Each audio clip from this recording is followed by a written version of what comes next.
Hi guys, in this video I'm going to show you how to participate on Launchpool Binance.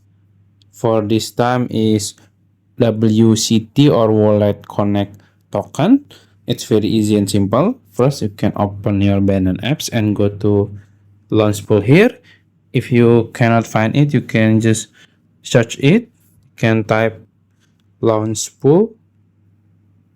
And as you can see, there is Launchpool function. You can click it, and then now you can just click participate. As you can see, there are also the history, and this is the current Launchpool. You can click participate, and then you can choose the token you want to lock: BNB, USDC, or FDUSD.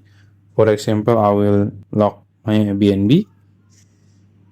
And then you can fill the amount, and then you have to check this term and condition and just click confirm and successfully participate. Okay, and you can also lock another token like maybe USDC or FDUSD.